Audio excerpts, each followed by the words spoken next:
Well, this movie certainly is a fun ride with some of the best action cinematography I've seen in a while. Now, the plot is pretty typical, but you almost don't mind that with how good the action sequences are. Hello, and welcome back to another installment of Film Friday, in which I review a new film every single week. This week we are looking at the 2014 film Kingsman: The Secret Service, directed by Matthew Vaughn and starring Colin Firth.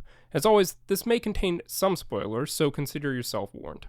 Let's get into it. Now, this film is the first installment in a new cinematic universe that is currently being developed, and in fact was originally based upon a comic book series. I normally would be very uninterested by the idea of yet another cinematic franchise, and I'm sure in time I will grow tired of this one as well, depending on how it plays out. But for the time being, the series is small enough, and the production level is high enough that I am still interested to see what they make. And the strength of this first film, The Secret Service, lay more in the cinematography and the editing rather than the story itself. The main character, Eggsy, is recruited to join a secret spy society which operates outside of the British government. And it is revealed during this that his father was also a member of the same organization and in fact died saving the lives of his fellow members. Upon being recruited, Eggsy must pass a number of tests in order to qualify. And during the course of this, it is revealed that a tech giant called Valentine is giving out free SIM cards to the world's population. When triggered, these SIM cards send everyone around into a deadly rage, causing them to seek to destroy everything they can find. Valentine's sinister plan is to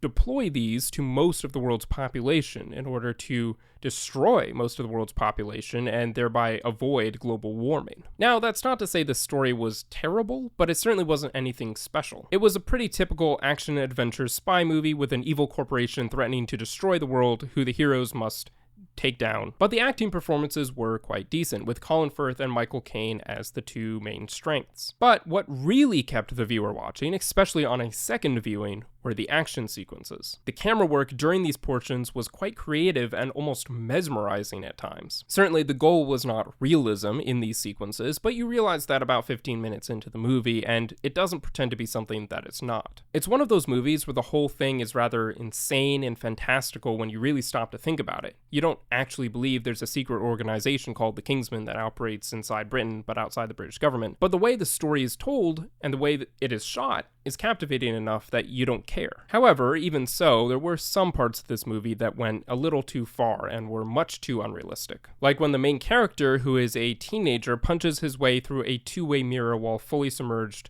underwater, and in fact has been fully submerged underwater for about a minute at that point. It was a very cool scene, but the suspension of belief went a little too far in that instance. Overall, I'd give it a 7 out of 10. It certainly is worth watching, but I do wish the story had been a bit more original or unique. The fact that the editing and the camera gimmicks carried so much of this film left it a little unbalanced. With that being said, thank you for watching, and be sure to comment your own thoughts on this film below, and don't forget to subscribe for more movie commentary and reviews.